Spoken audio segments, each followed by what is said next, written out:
Hello. Today General Hospital will reveal interesting details on Wednesday, June 18, 2025. First, on a damp and quiet evening in Port Charles, the air was tinged with the subtle melancholy of impending summer storms. Inside a dimly lit bar near the harbor, Lulu and Isaiah sat across from one another, two souls weighed down by choices neither could undo. Their meeting wasn't planned, and yet something about the convergence of their paths felt inevitable. Lulu's fingers tightened around her glass as she struggled to put into words the guilt clawing at her since the nurse's ball. The image of Joe's face, shattered, humiliated, after her impulsive outburst haunted her. She had meant to protect him from lies, to defend the truth, but what she did instead was strip away his dignity in front of an entire crowd. The silence from Dante since that night was louder than any argument, and even Brooke's disappointment had left its mark. She didn't need to be told she had gone too far, she already knew it every time she closed her eyes. Isaiah listened without interrupting, his gaze steady, his presence unshifting like an anchor in the chaos of Lulu's storm. He didn't offer hollow forgiveness, nor did he mask the gravity of her mistake. But when he finally spoke, it was with a gentleness that disarmed her defenses. He reminded her that truth, even when delivered in the ugliest form, could still be a gift. Perhaps Joe's pain was necessary. Perhaps without that night, he might have never demanded answers or sought out the family who had hidden so much from him. In hurting him, she had also pushed him to confront his identity. That didn't excuse the hurt, but it reframed it in a light Lulu hadn't dared consider. Her shame loosened slightly, replaced by something softer, something like hope. As they drank deeper into the night, their conversation meandered into vulnerabilities neither expected to share. Isaiah opened up about his own past, his estrangement from family, the silent guilt he carried for walking away from a child he once thought was his. His mistakes hadn't destroyed him, but they had defined how he moved through the world, more deliberate, more honest, less afraid of discomfort. Lulu, in turn, felt herself peeling back the hardened layers she had built since waking from that coma. Her life hadn't paused during those missing years, it had simply shifted without her. Now, everything she did felt like a desperate attempt to catch up, to reclaim a place in lives that had moved on without her. And in Isaiah, she found no judgment, only a reflection of someone who knew what it meant to return to a world that no longer waited. Meanwhile, in another part of town, Jordan stood at Anna's doorstep holding documents she had hesitated to share with anyone else. Though Anna initially resisted, she eventually opened her door, curiosity, and a buried sense of duty, getting the better of her. What Jordan revealed wasn't just speculation. The files bore traces of deliberate deception, including doctored transcripts, erased logs, and biometric data linked to a covert psychiatric facility in Europe that had gone dark 6 months prior. Jordan believed these weren't isolated anomalies but part of a larger network of manipulation tied to Sidwell's old operation.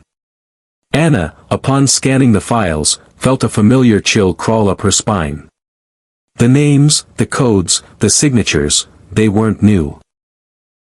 They were relics from her time in WSB, and one of them belonged to someone she thought was long dead. As the night deepened, the city held its breath.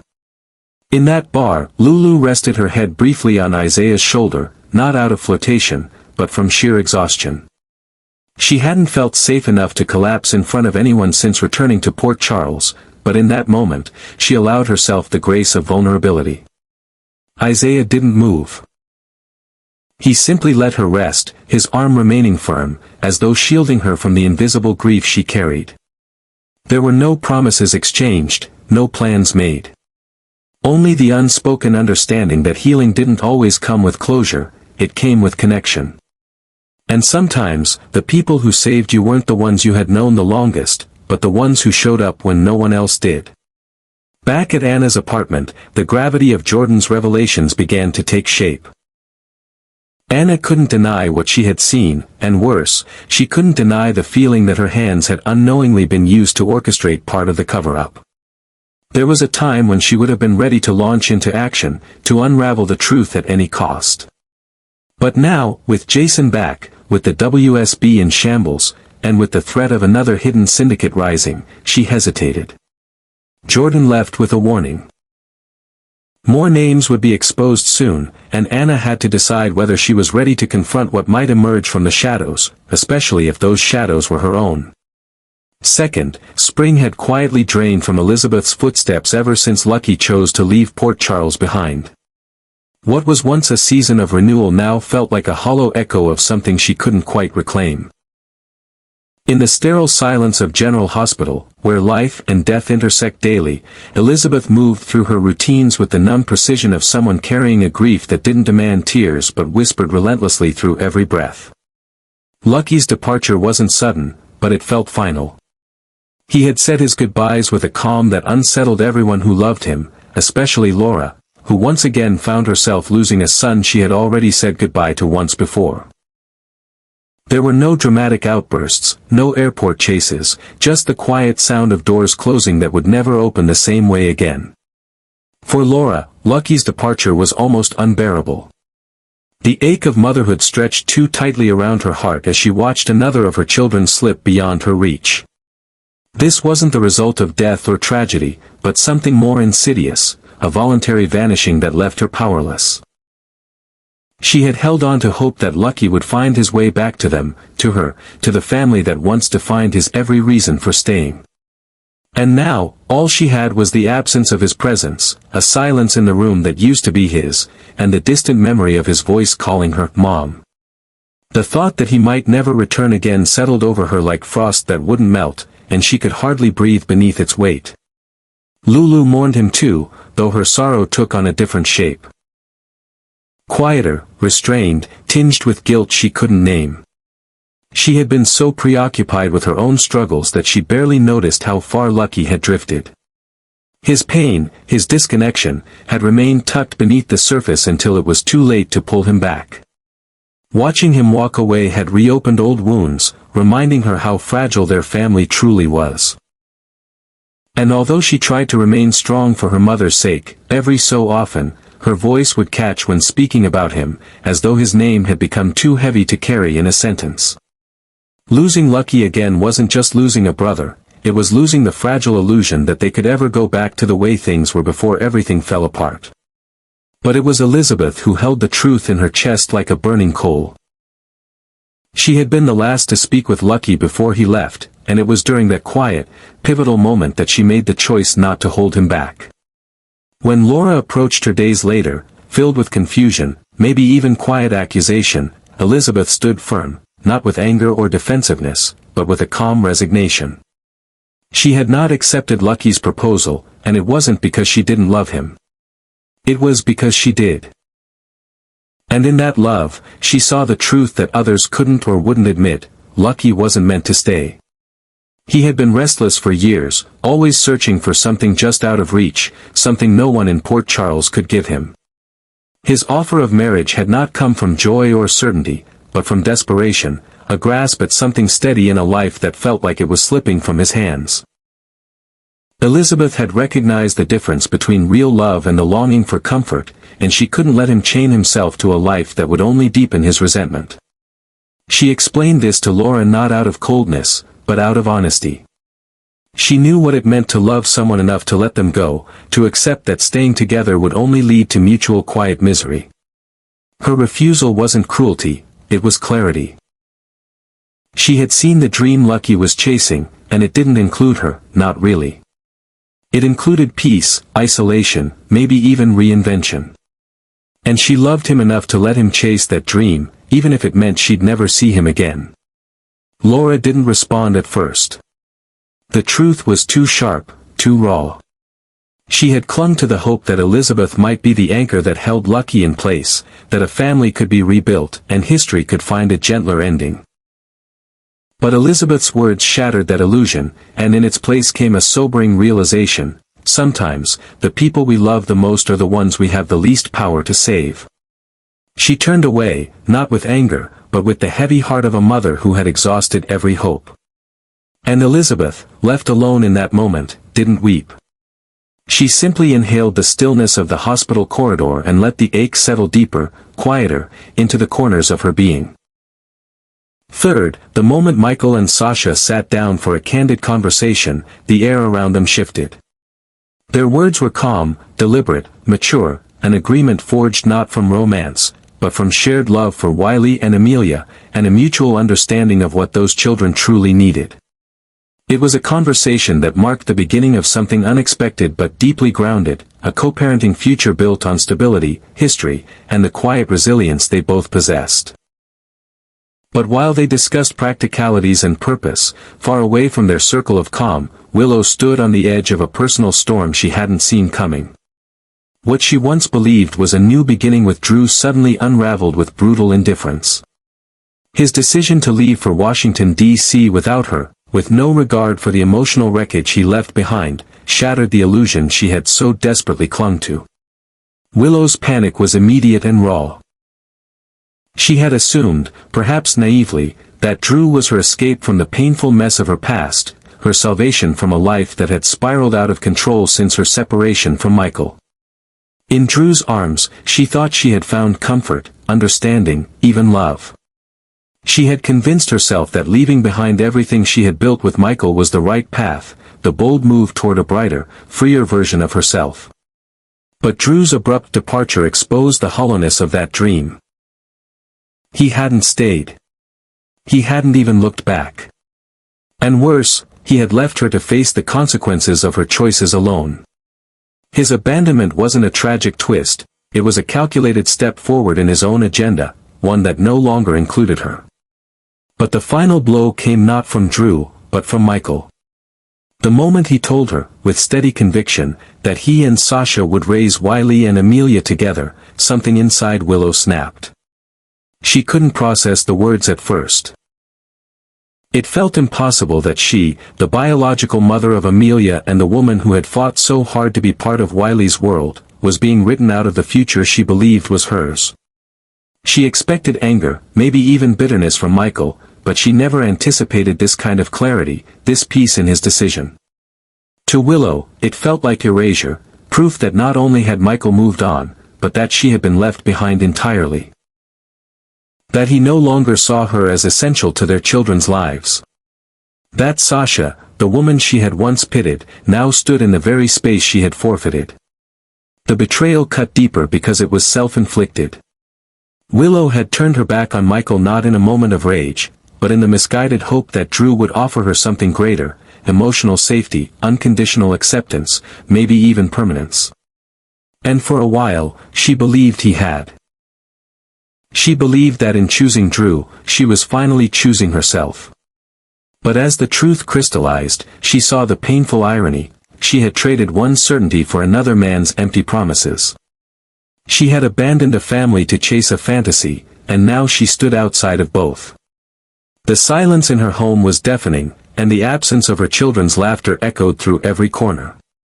She wasn't a victim of Michael's cruelty or Drew's selfishness, she was a victim of her own delusion. Shock gave way to fury. Willow could not understand how Michael could be so calm, so resolved, in handing their children over to Sasha as though it were the most natural decision in the world. She remembered the nights spent holding Amelia through fevers, reading to Wiley by flashlight when the power went out, all the small moments she thought would anchor her forever in their lives. And yet, those memories were powerless against the reality that Michael no longer saw her as capable, no longer trusted her judgment, no longer wanted her near. Her pleas meant nothing now. Her role as mother had become symbolic at best, a technicality that no longer carried the weight of trust or love. She had burned her bridge and now stood on its ashes. In the days that followed, Willow spiraled in solitude. Drew's absence loomed like a cruel joke, a reminder that she had gambled everything on a man who never truly chose her.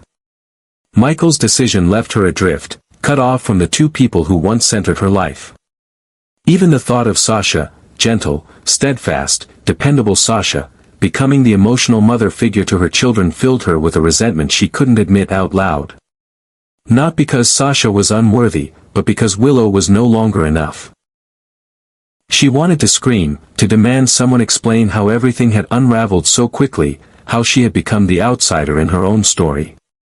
Finally, at the very moment Trina and Kai received what should have been thrilling, life-altering news, the foundation of their family began to fracture again, this time more violently than ever.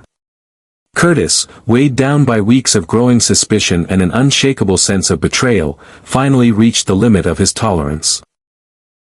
He confronted Portia not with tenderness or empathy, but with bitterness sharpened by disappointment. What began as a tense conversation quickly escalated into a volatile argument, Curtis accusing Portia of sabotaging everything sacred in their marriage. Her repeated deceptions, the subtle manipulations, the omissions cloaked as protection, had finally caught up with her.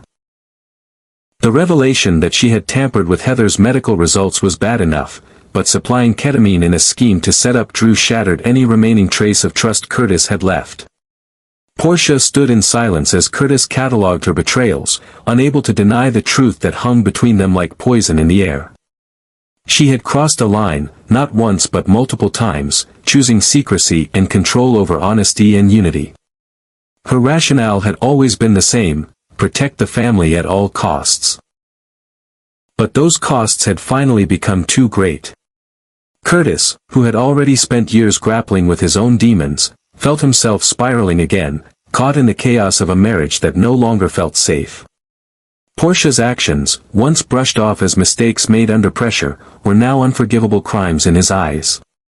She hadn't just betrayed his trust, she had aligned herself with Drew, a man Curtis had grown to see as manipulative, volatile, and increasingly dangerous. Drew's presence had lingered over their lives like a dark cloud, and now that cloud burst wide open. No longer content to manipulate from the shadows, Drew delivered a shocking announcement that sent Trina and Kai into a tailspin. The content of his message was devastating, so deeply personal and destructive that it rendered them both momentarily speechless. It wasn't just about family secrets or legal threats. It was about something darker. A warning cloaked in finality, the kind of revelation that rewrote their understanding of safety, loyalty, and the limits of control. For Trina, it meant questioning everything she thought she knew about her mother.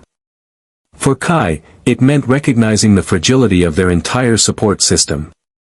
The ripple effects of Drew's words hit like a detonation, and neither of them would be able to unhear it. Even as Trina and Kai tried to regroup emotionally, Curtis's rejection of Portia deepened. The bond they had rebuilt after so many previous fractures was beyond repair now. Curtis had spent too long giving the benefit of the doubt, convincing himself that Portia was acting out of desperation, not deception. But now, faced with the cumulative weight of her decisions that had put others in danger, compromised their daughter, and enabled Drew's reign of fear, Curtis knew there was no path forward that didn't involve letting go. His voice, usually calm even in anger, trembled with rage and grief. Portia tried to reason, to justify, even to apologize, but her words fell flat, meaningless in the wake of the damage already done. Behind closed doors, Drew thrived in the chaos he had created. His threats had escalated, and his influence continued to grow through fear, not respect. He had weaponized secrets, manipulating them into tools of leverage and domination. The same ketamine that Portia once saw as a tool of control was now part of a larger arsenal, an emblem of how far she had fallen from her oath as a doctor, a mother, and a wife. Drew knew exactly how to pit them all against one another, and now, Curtis and Portia were exactly where he wanted them, fractured, exposed, and vulnerable. In the war Drew had waged, there were no allies, only casualties in waiting. As the dust settled around the Abbot household, Trina and Kai found themselves tethered only to each other, struggling to make sense of the implosion around them. The news Drew had shared was more than a threat, it was a challenge, a dare cloaked in menace. And as much as they tried to stay strong for each other, fear crept in around the edges. Would they be next in Drew's cruel game? Had their families gone too far to come back from this? And most haunting of all, was there anyone left they could truly trust? Portia, isolated and desperate, sat alone in the ruins of her marriage, finally facing the consequences she had spent months trying to outrun. The woman who once held her family together through sheer force of will now sat at the center of its collapse. Curtis was gone, not physically, but emotionally and spiritually. Drew had become a monster she could no longer control. And Trina, her daughter, no longer looked at her with unconditional trust, but with guarded sorrow. What remained was silence, and in that silence, the truth lingered. Portia had not only lost control, she had lost everything.